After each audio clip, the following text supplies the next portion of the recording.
युद्धकांक्षी है।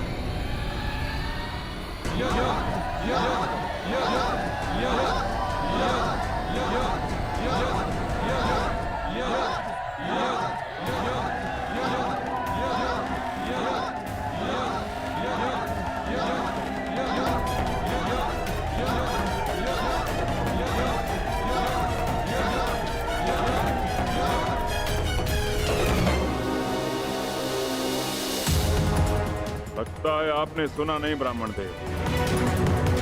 अब कृपया इस घेरे से बाहर चले जाइए, अन्यथा मुझे एक ब्राह्मण हत्या का पाप लगेगा।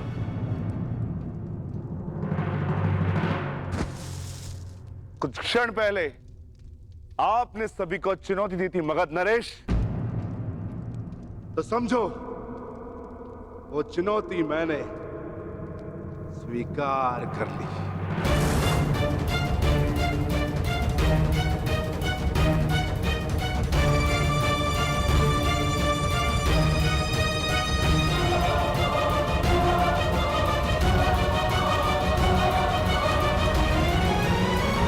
अद्भुत आत्मविश्वास है आप में ब्राह्मण देव, किंतु आज आपके साथ साथ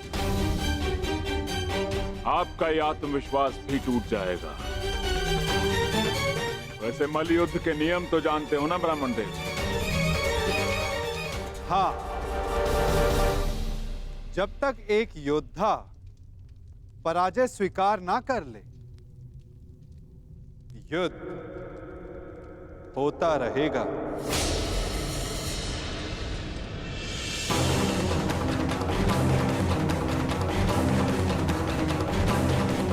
स्वीकार है मगध नरेश? स्वीकार।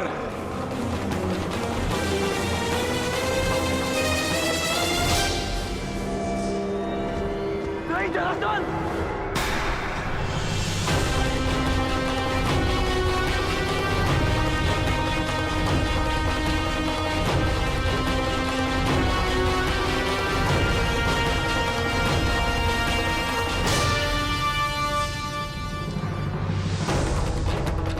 ये चुनौती स्वीकार मत करना।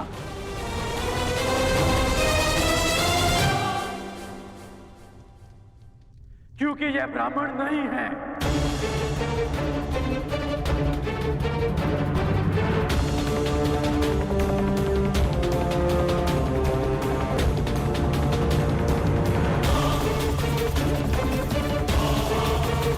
तो फिर कौन है ये? एक योद्धा को युद्ध से पूर्व अपने प्रतिद्वंदी का सत्य परिचय मिले, यही युद्ध नियम है। जिसने तुम्हें चुनौती दी वो वृकोदर भीम है।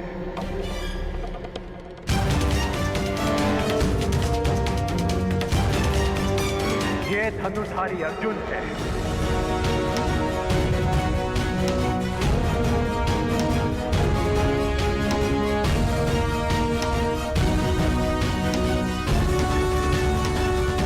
और भीम के पीछे जो खड़े हैं वो वासुदेव कृष्ण है।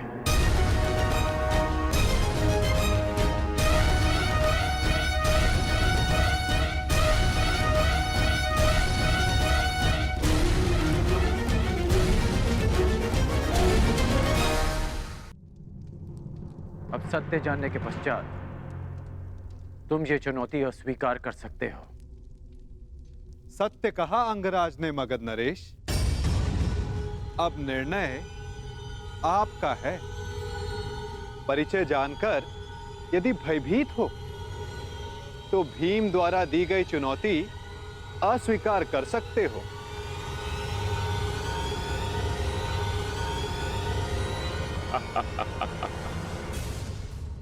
मैं तुम्हारी भांति रणछोड़ नहीं हूं वासुदेव।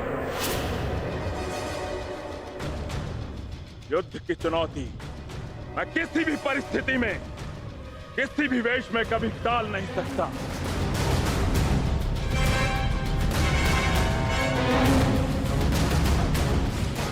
मैं इस चुनौती का अंत करूंगा और सबसे पहले मैं इस विकोदर का उदर फाड़ूंगा और उसके पश्चात मैं तुम्हारा नाश करूंगा बस में।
क्या यह युद्ध समाप्त होगा?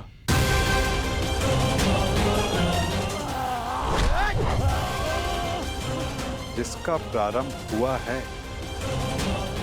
उसका अंत भी निश्चित होता है पार्थ।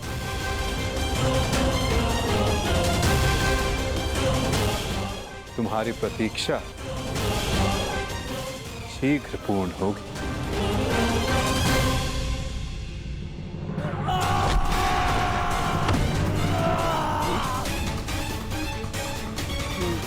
उठो जरासंध, युद्ध करो, उठो।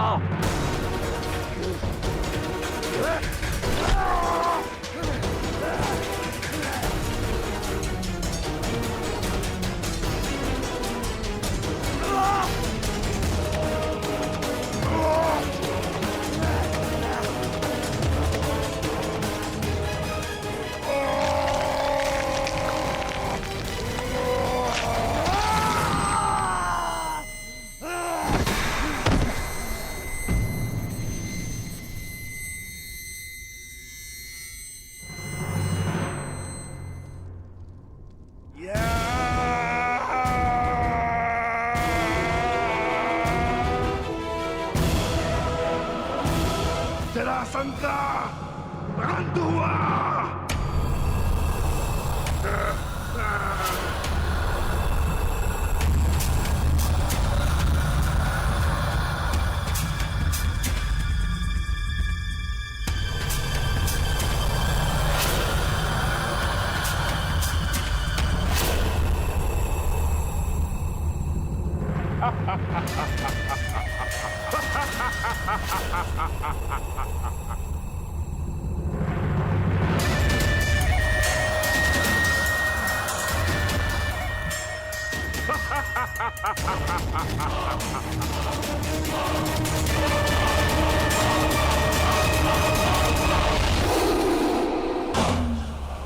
मुझे चुनौती देने से पूर्व मेरे जन्म की कथा तो जान लेते।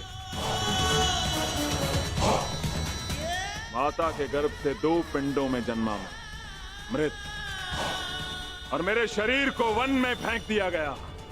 वहां जरा नामक राक्षसनी ने उन पिंडों की संधि करके जोड़ा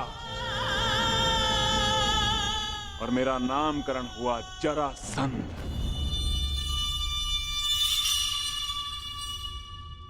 ये संधि नहीं टूट सकती भीम।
ये अन्याय है, ये छल है।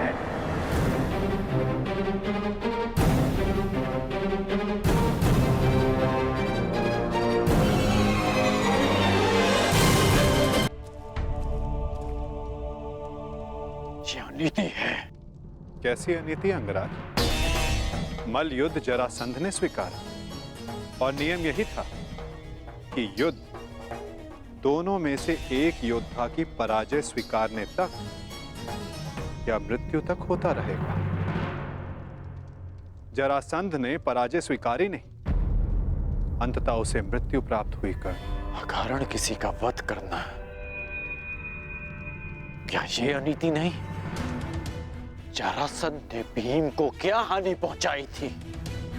तो उस सर्प ने तुम्हें क्या हानि पहुंचाई थी कर्ण, जिसका तुमने वध कर दिया था? मैंने उस सर्प का वध किया क्योंकि वो मेरे निरपराध सारथी को डसने वाला था। यदि वो सर्प दंड का भागी था तो जरासंध भी दंड का भागी था कर्ण, जिसने 100 राजाओं की बलि चढ़ानी चाहिए। परंतु मैंने उन 100 राजाओं को मुक्त किया, फिर उसका वध क्यों किया?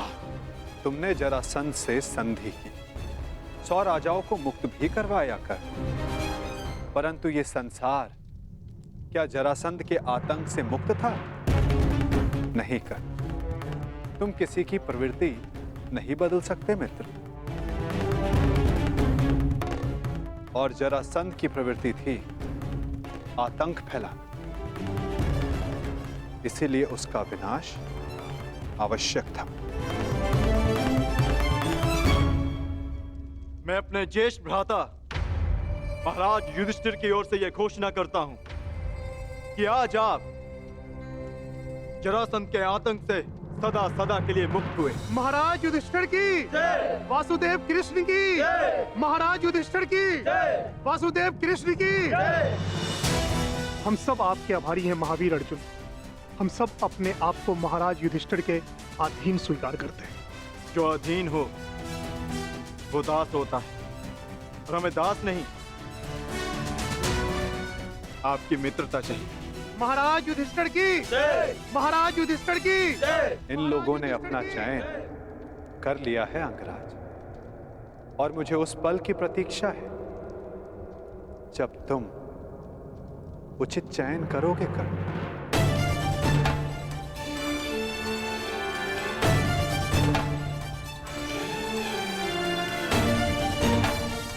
आप ही ने कहा था कि जीवन में कुछ उचित अनुचित नहीं होता।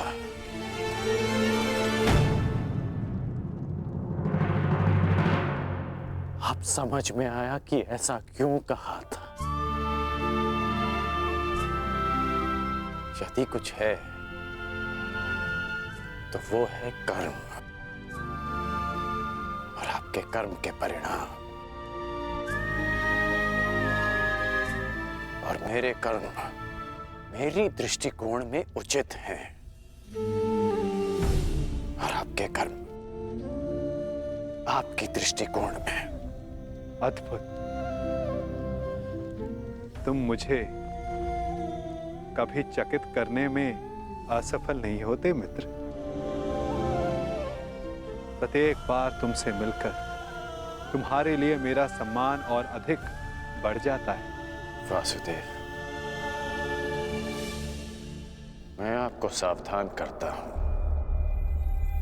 कि जिनकी सहायता और उत्थान के लिए आप ये प्रयास कर रहे हैं, कि जिनके पक्ष में आप मुझे ले जाना चाहते हैं, एक दिन वही आपका सम्मान भंग करेंगे, आपको लज्जित करेंगे।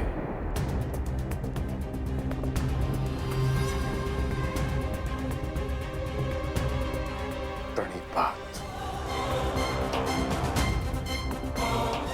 प्रणिपात अंगराज।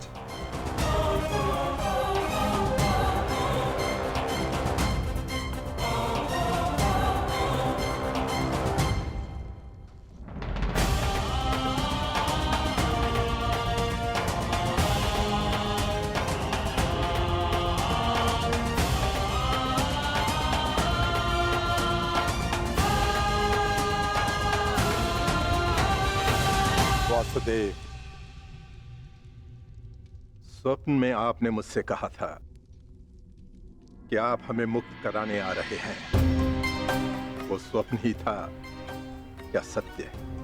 मनुष्य के स्वप्न ही उसके भविष्य का, उसके अस्तित्व का परिचय होते हैं भद्र विश्वकर्मा। यदि मनुष्य स्वप्न देखेगा नहीं तो उन्हें पूर्ण करने की चेष्टा कैसे करेगा? स्वप्न हमें चेष्टा की प्रेरणा देते हैं। अवश्य आपका स्वप्न एक सत्य था भद्र। जरासंध के अत्याचारों से हमें मुक्त कराकर आपने हमारे प्राणों की रक्षा की है। आपके उपकार को मैं कैसे चुकाऊंगा? एक भूमि को श्राप मुक्त करके।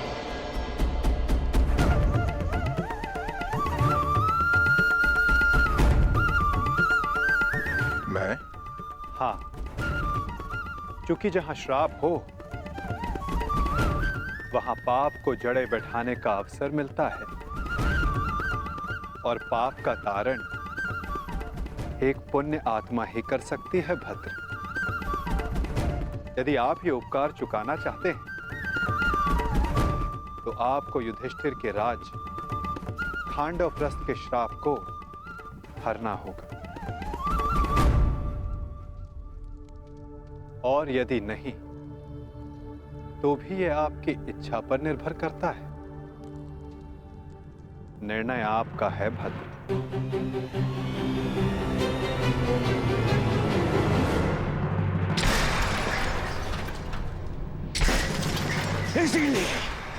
इसीलिए मुझे वो कृष्ण पूरी आंख नहीं सुहाता। हर बार कुछ ऐसा करता है कि मेरा स्वप्न चूर चूर हो जाए। हर बार मामा जी। स्वप्न की बात कर रहे हो मेरे होने वाले सम्राट? स्वप्न की? मुझे तो पूरा भविष्य दिखाई दे रहा है। जरासंध का भय समाप्त होते ही अब पांडवों की शक्ति बढ़नी प्रारंभ हो जाएगी। और आप अंगराज कर्ण हमेशा कहते हो अवसर नहीं मिलता, अवसर नहीं मिलता, और अब अवसर मिल गया तो क्या कर लिया तुमने? जरासंध जैसा महान बलशाली योद्धा मित्र खोया तो खोया, और वो 100 राजा वो भी पांडवों के पक्ष में चले गए। मेरा कर्तव्य जरासंध को हमारे पक्ष में करना था जो मैंने किया, परंतु वो राजा किसके पक्ष में जाएंगे? इस विकल्प के चयन पर उनका अधिकार था, मेरा नहीं। विकल्प? अंगराज, कदाचित आपको ज्ञात नहीं होगा, शासक कभी भी प्रजा के सामने विकल्प नहीं रखता ना। वो केवल प्रजा को अनुभव करवाता है कि उनके पास चुनने का विकल्प है, परंतु वास्तविकता में वो केवल वही चुनवाता है जो वो चाहता है। जैसे अर्जुन ने किया।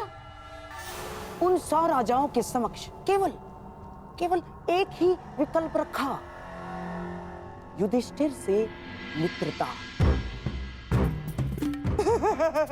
और आप उन्हें स्वतंत्रता की भेंट चढ़ाकर चले आए। परंतु अंगराज, इसमें तुम्हारा क्या दोष? ना, तुम्हारा कोई दोष नहीं है इसमें। क्योंकि शासन कला और राजनीति कुल से आती है, कुल से। और तुम जिस कुल में जन्मे हो वो शासक नहीं, शासित है, शासित। और तुम्हारे रक्त में नेतृत्व करना नहीं, अनुसरण करना और आज्ञा का पालन करना है। समझ गए अंगराज?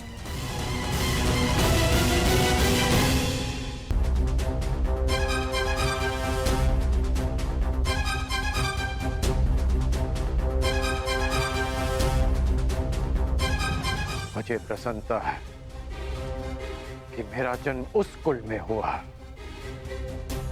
जहां रथ चक्र बनाए जाते हैं, कुछ चक्र नहीं, जहां आज्ञा का पालन किया जाता है, षड्यंत्र नहीं।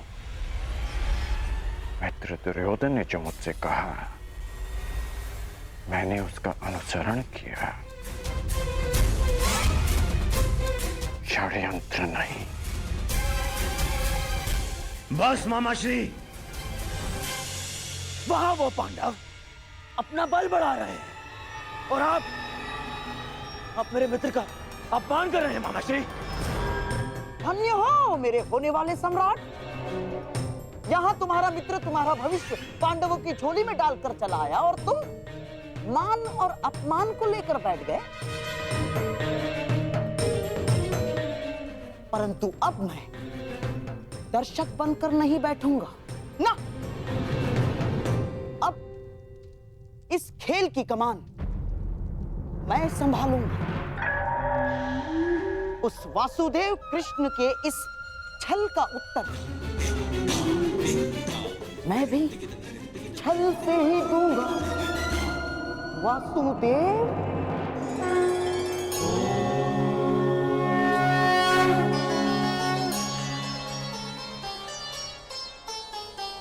नारायणं नमस्कृत्य नरं चैव नरोत्तमं देवीं सरस्वतीं व्यासं ततो जयमुदीरये।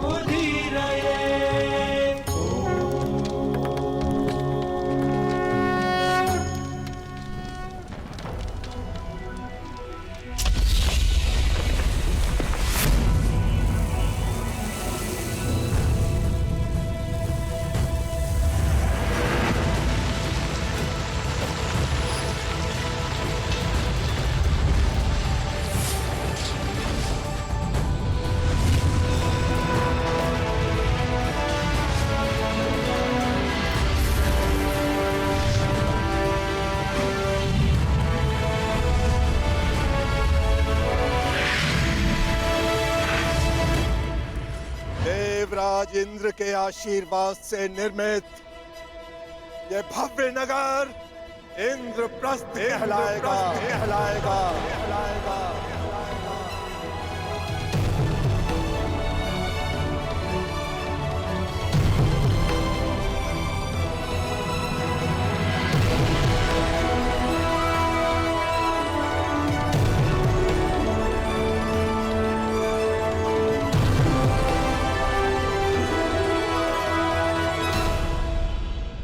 मैं ये इंद्रप्रस्थ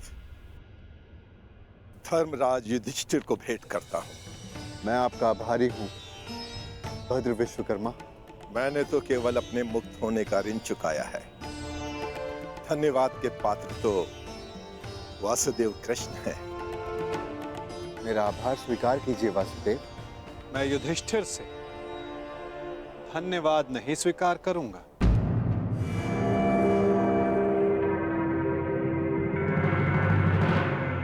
क्यों वासुदेव?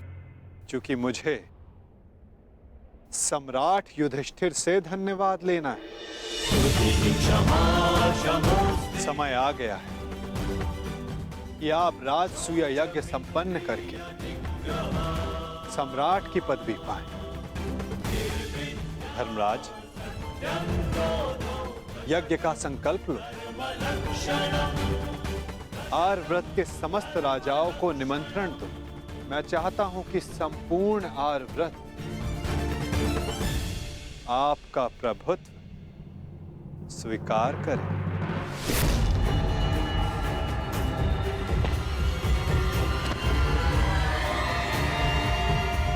वो महाअभिमानी भी जिन्हें लगता है कि पूरे संसार में उनका कोई तोड़ नहीं।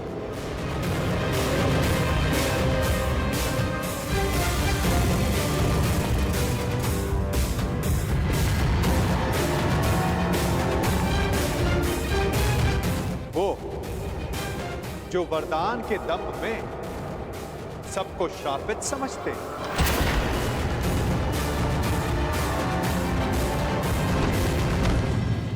वो जिनका प्रारब्ध इस राजसूय यज्ञ से जुड़ा है। आइए आइए छेदी नरेश, स्वागत है आपका।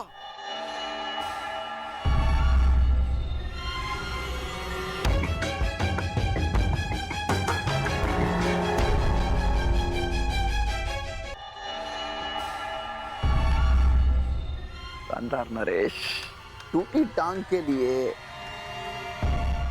चिकित्सक से परामर्श ली या अब भी बतख की तरह खिला के चलते हैं?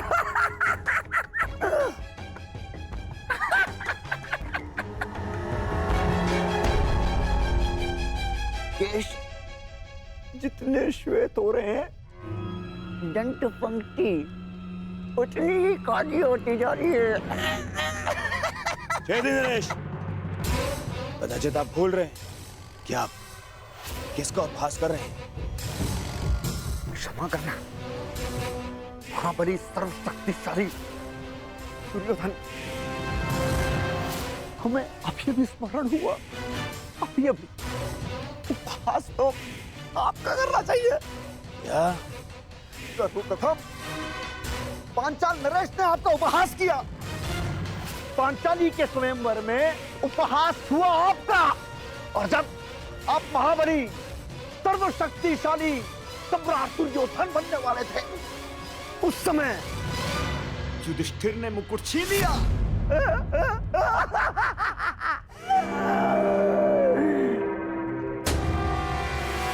और जब तुम युवराज बने, तब तक युधिष्ठिर राजा बन चुका था। राजा! कहावत याद आई, धोबी का श्वान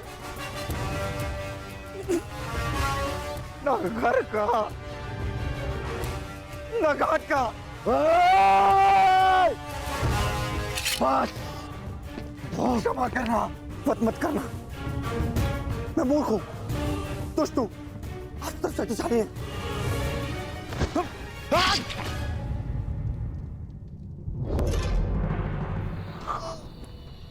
क्षमा करना।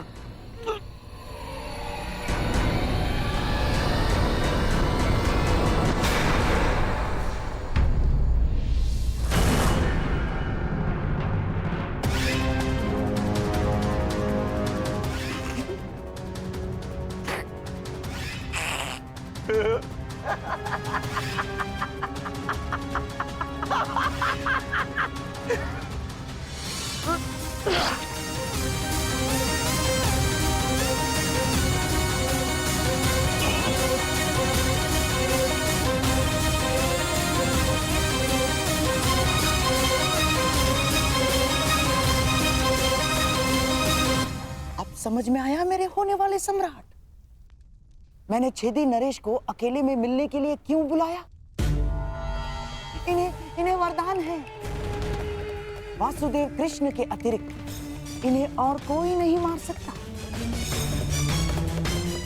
हाँ, और वासुदेव कृष्ण भी इनका वध तभी कर सकते हैं जब ये उनके समक्ष 100 अपराध पूर्ण ना कर लें।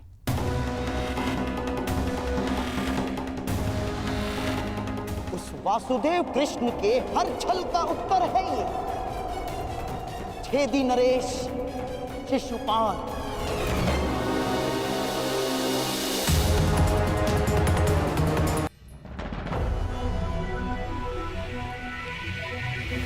ये माया महल है वासुदेव।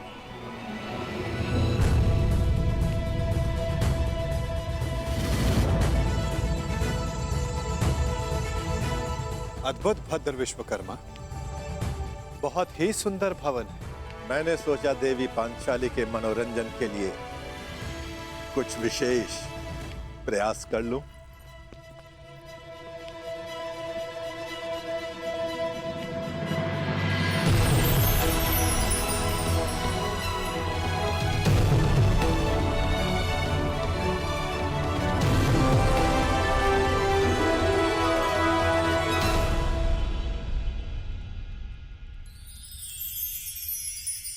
यहां जो जैसा दिखाई दे रहा है वो वैसा कदापि नहीं है।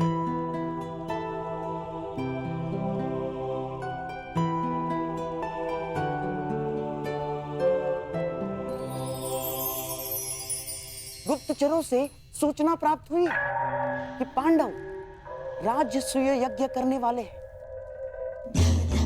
और आप भी वहां जाएंगे। यद्यपि कृष्ण के मित्र मेरे स्वाभाविक शत्रु हैं। हाँ, परंतु पिता के आदेश के कारण जाना होगा। तो कुछ ऐसा कीजिए ना कि आपके स्वाभाविक शत्रुओं का प्रयोजन विफल हो जाए। नीति कहती है कि यज्ञ में निमंत्रित अतिथि का अतिथेय द्वारा अपमान हो जाए तो यज्ञ भंग हो जाता है।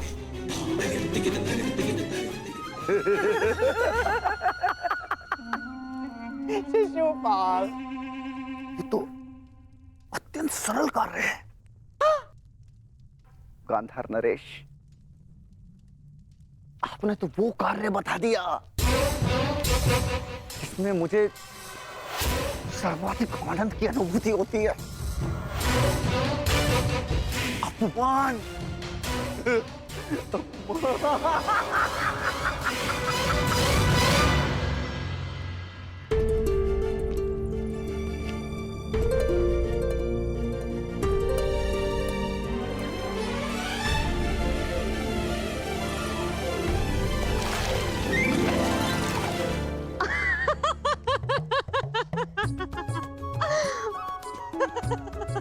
अद्भुत ना सका, जहाँ जल दिखता है वहाँ भूमि है और जहाँ भूमि दिखती है वहाँ जल।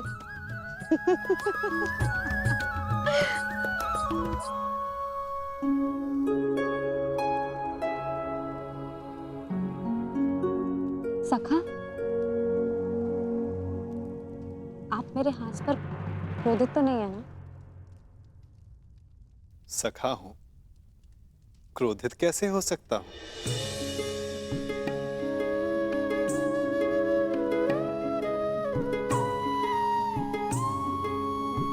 परंतु कदाचित कोई और क्रोधित ना हो जाए। प्रणिपात माता, निमंत्रण भेजे जाने के लिए प्रस्तुत है।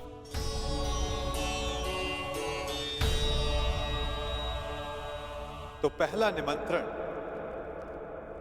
हस्तिनापुर जाएगा।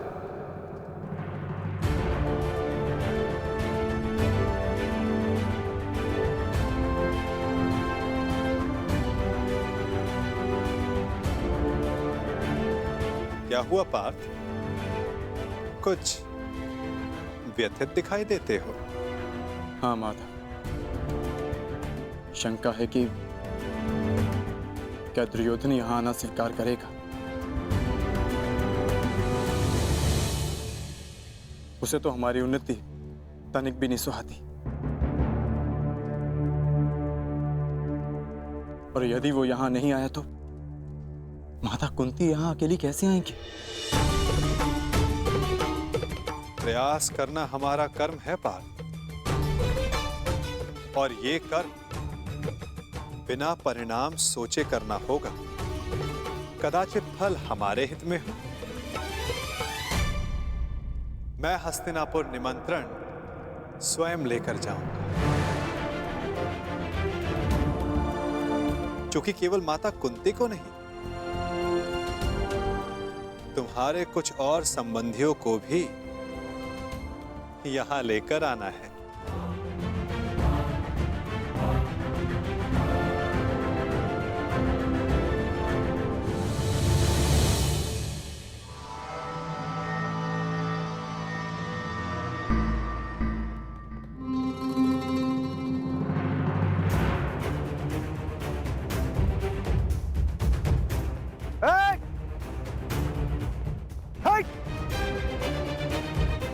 देख नहीं रहे तुम्हारे समक्ष छेदी नरेश शिशुपाल खड़े हैं।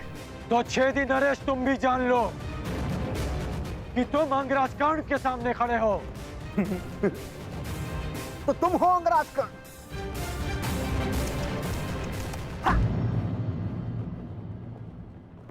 दान में बंजर भूमि क्या मिल गई? स्वयं को राजा समझ बैठा। भूल गए कि सूत का काम रथ की बागडोर संभालना है, राज्य की नहीं।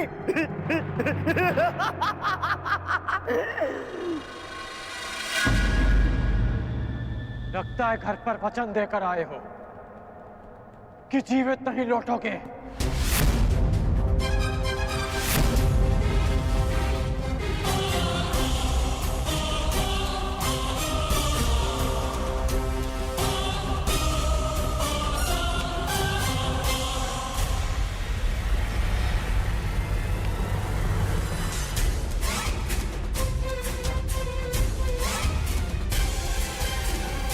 अरे मित्रगण, ये शिशुपाल है, ये मेरे अतिथि हैं और मेरे मित्र भी, और इस नाते से आप दोनों भी मित्र ही हुए।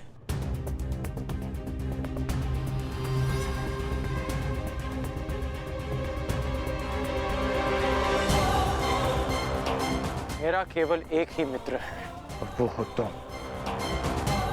और तुम्हारे अतिरिक्त किसी को मित्र बनाना होगा तो इस बार चयन में सावधानी बरतूंगा।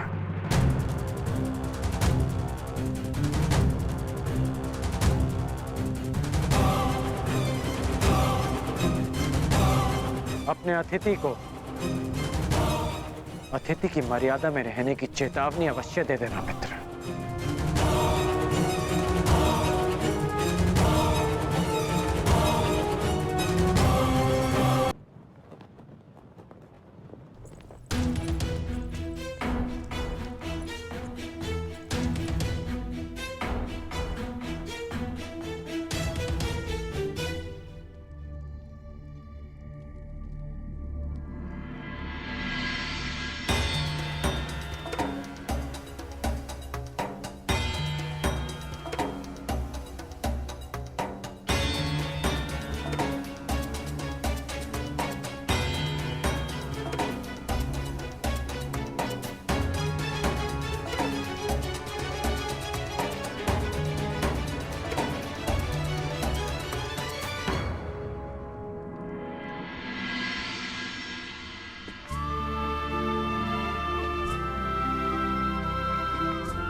आओ अंगराज, तुम्हारी ही प्रतीक्षा थी।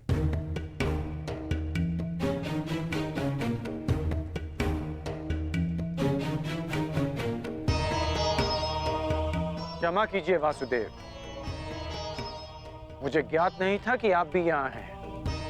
कोई समस्या नहीं मित्र, बहुत कुछ है जो अब तक सबको ज्ञात नहीं, परंतु अब सबको ज्ञात होगा।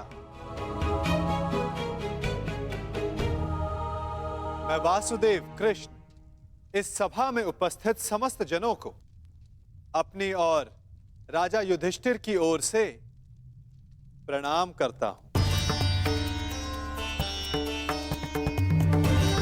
और उनकी ओर से आप सबको निमंत्रण देता हूं। कैसा निमंत्रण वासुदेव? अपनों को निमंत्रण आनंदो उत्सव के लिए ही दिया जाता है महाराज।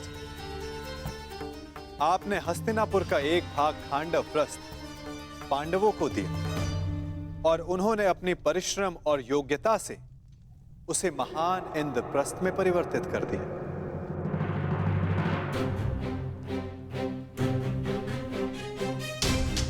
और अब इंद्रप्रस्थ एक प्रसन्न और स्वतंत्र देश है और युधिष्ठिर भी उस पर न्याय और धर्म पूर्वक शासन चला रहे हैं।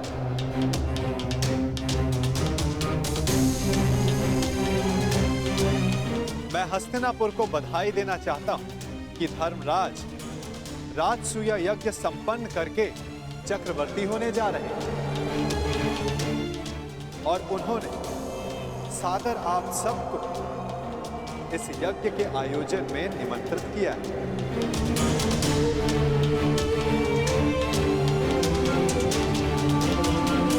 आपके प्रति उनके आदर का अनुमान इस बात से लगाया जा सकता है कि उन्होंने किसी दूत के स्थान पर स्वयं मुझसे आग्रह किया कि मैं आप सबको ये निमंत्रण दूं।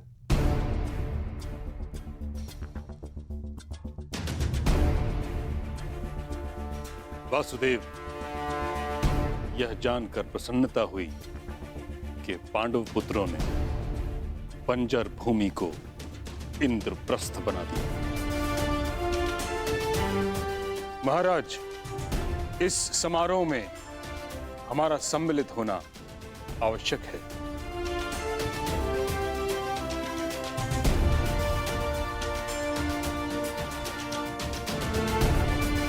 कुरुवंश की संतान चक्रवर्ती सम्राट बने, यह हमारे लिए गर्व की बात है।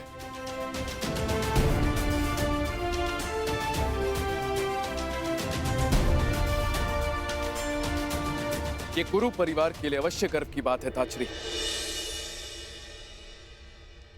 परंतु हस्तिनापुर यदि इस यज्ञ में सम्मिलित हुआ तो क्या यह राजनीतिक रूप से उनकी अधीनता मानने के समान नहीं होगा?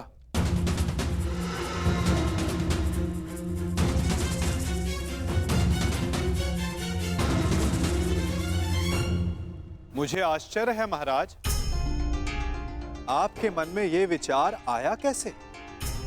पांडव भी आपके अपने पुत्रों के समान हैं। फिर हस्तिनापुर और इंद्रप्रस्थ एक दूसरे से भिन्न कैसे हुए? पांडव सदा आपका परिवार रहेंगे और आप सदा उनके ज्येष्ठ पिताश्री, जिनकी माता ने परिवार के मान के लिए इंद्रप्रस्थ में नहीं अपितु हस्तिनापुर में रहना श्रेयस्कर समझा, वो पांडव आपको अपने अधीन बनाने का विचार अपने मन में कैसे ला सकते हैं? फिर भी निर्णय आपका है। आप चाहे तो पांडवों को अपना मानकर उन्हें आशीर्वाद दे सकते हैं,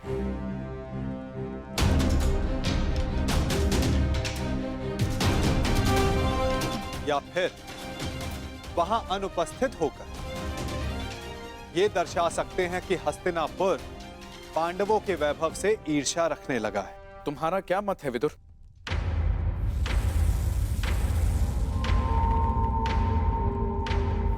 मेरा मत है कि यज्ञ में जाना उचित होगा।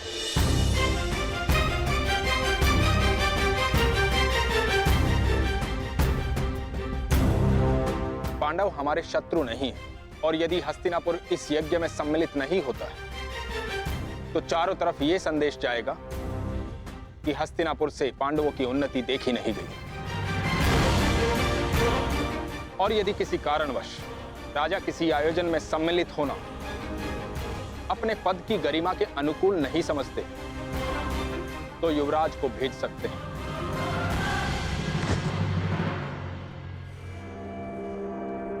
यदि ताचरी और विदुर का यही सुझाव है तो हस्तिनापुर उस समारोह में अवश्य सम्मिलित होगा।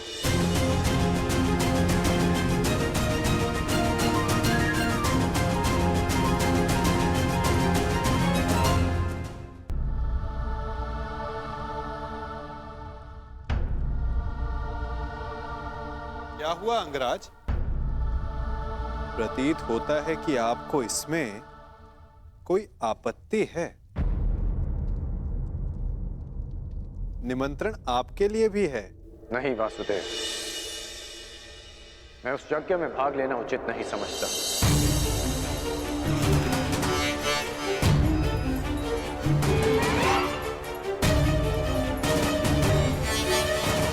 कारण? एक नहीं, 3 कारण हैं। पहला, मैं युधिष्ठिर को सम्राट पद के योग्य ही नहीं समझता।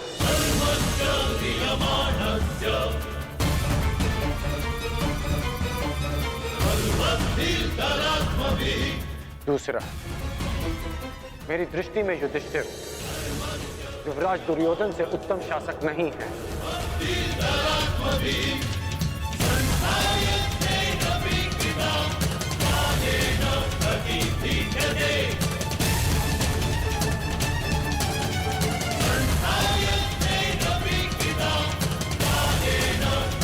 दुर्योधन नियमों में बंधकर प्रजा पर शासन नहीं करते, अपितु प्रजा के लिए नियम बनाते हैं।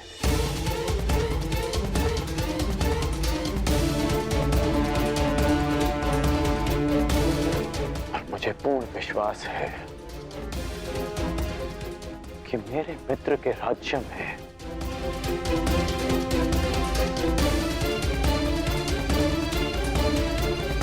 फिर से किसी शोण के मुख में पिघला हुआ स्वर्ण केवल इसलिए नहीं भरा जाएगा कि उसने एक सूत होकर वेद पाठ करने का साहस किया।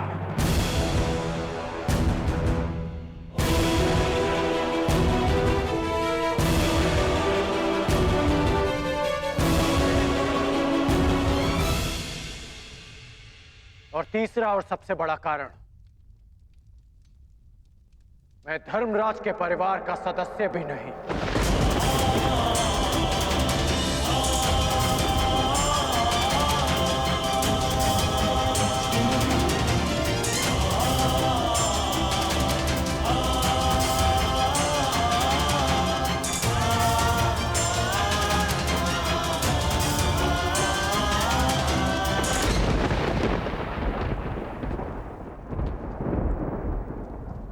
जिसे मैं सम्राट पद के योग्य नहीं समझता,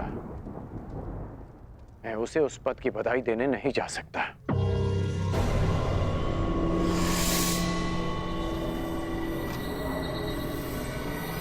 क्षमा कीजिए केशव कि मैं आपके इस निमंत्रण को अस्वीकार कर रहा हूं।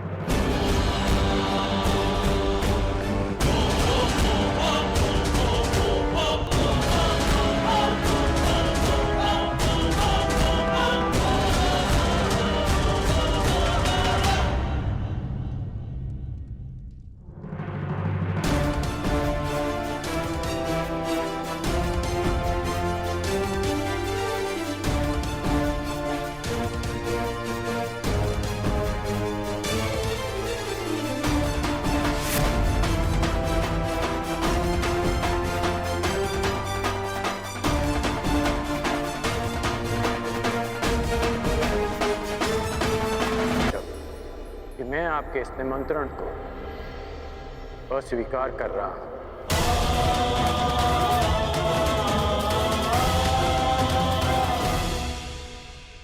अब वासुदेव, अंगराज थोड़े भावुक हो गए, परंतु आप निश्चिंत रहिए, हस्तिनापुर इस यज्ञ में अवश्य सम्मिलित होगा। मुझे आपके आगमन की प्रतीक्षा रहेगी गांधार नरेश।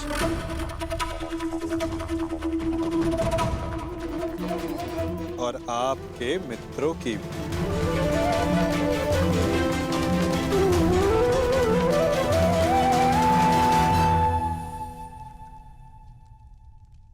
बुआ, बहुत लंबी यात्रा से आया हूं, भूख लगी है। भ्राता भीम ने मुझे बताया था कि आप राजभोग और खीर बड़ी स्वादिष्ट बनाती हैं। भोजन नहीं कराएंगी?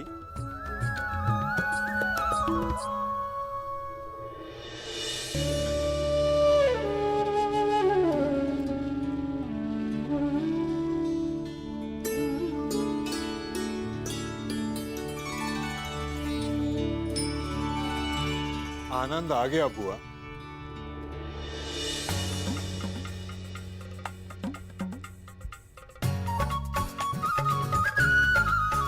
मार्ग में बहुत थक गया था बुआ, परंतु इतना स्वादिष्ट भोजन करके मानो जैसे मेरी थकान कहीं उड़ गई हो।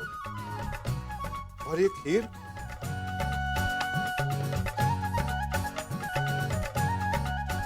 ये खीर तो बहुत ही स्वादिष्ट है बुआ।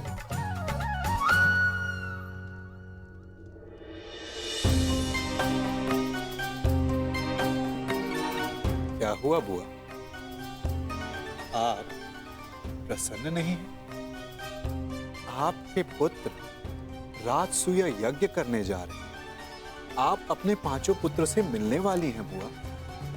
आपको तो परम आनंदित होना चाहिए।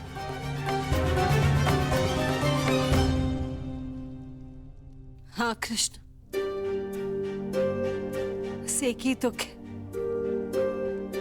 मेरा ज्येष्ठ पुत्र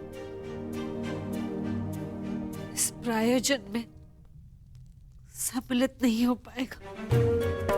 कान्हा, ऐसा क्या है जो तुम्हारे बस में नहीं? क्या तुम कर्ण को इंद्रप्रस्थ ले आ सकते हो?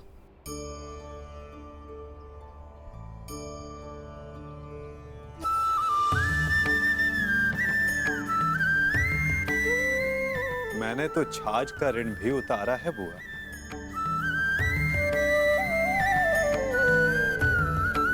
और आपने इतनी मीठी खीर खिलाई है तो प्रयास अवश्य करूंगा कि इसका ऋण भी उतार सकूं।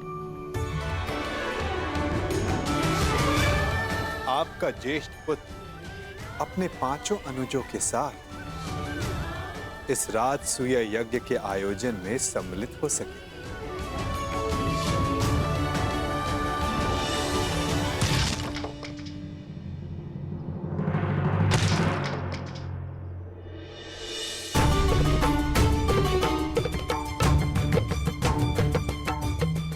ऐसे आघात शत्रु पर उचित है महाबली।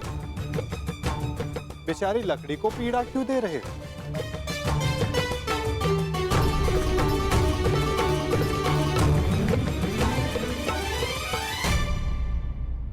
क्योंकि मैं अपने शत्रु पर आघात नहीं कर सकता, इसलिए मैं अपना शोभ इन लकड़ियों पर निकाल रहा हूं।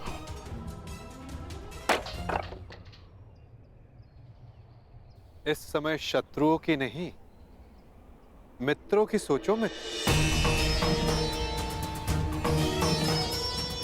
जब दुर्योधन इंद्रप्रस्थ आने को प्रस्तुत है तो तुमने आपत्ति क्यों जताई अंगराज? आपत्ति अंगराज को नहीं, उस सूत पुत्र को है जो परिवर्तन चाहता है और जो युधिष्ठिर की नीति का विरोधी है। इसलिए युधिष्ठिर के आयोजन में सम्मिलित होना मेरे मन को स्वीकार नहीं। मन की सुनना अच्छी बात है अंगराज, परंतु जो वचन दिया उसका क्या?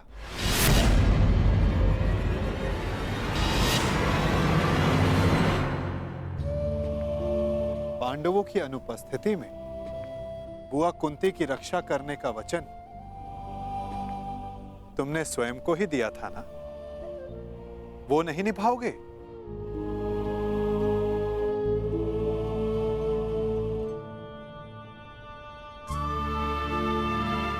मैंने तो बस तुम्हें तुम्हारा वचन स्मरण करवाया है अंगराज। उसे निभाना है या नहीं, ये तुम्हारा निर्णय है।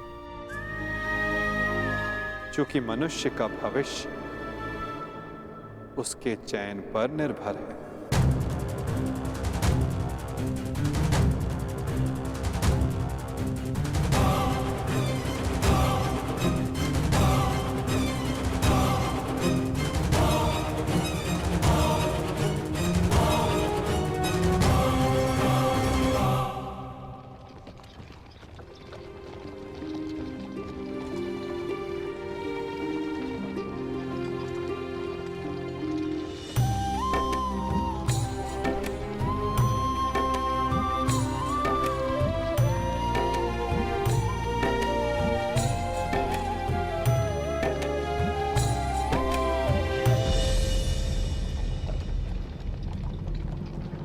सारथी, रथ रोको।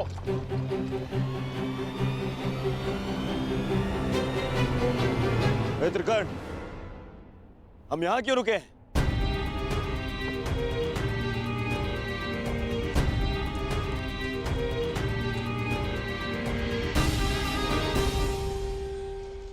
हम इंद्रप्रस्थ की सीमा पर खड़े हैं।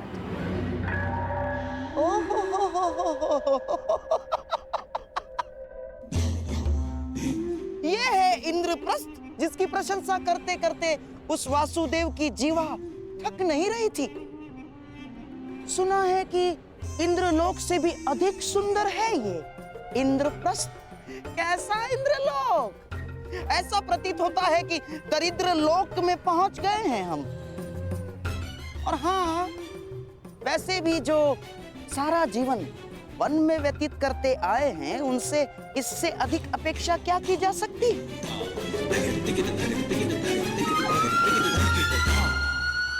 अब तो हस्तिनापुर संदेश भिजवाकर गुप्तचरों को ही बुलाना होगा कि वो जाकर खोजें कि किस गुफा में पांडवों ने अपना साम्राज्य स्थापित किया है। चलो मेरे होने वाले सम्राट, चलो लौट चलते हैं। महाराज को भी इंद्रप्रस्थ की भव्यता के विषय में, सुंदरता के विषय में पता चलना चाहिए ना। आओ। रुकिए गांधार नरेश।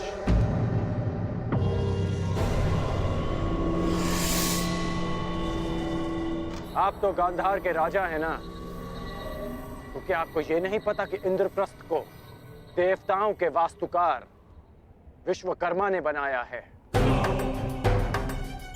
कुछ तो दिव्य बनाया होगा ना। तुम्हारा तात्पर्य क्या है मित्र?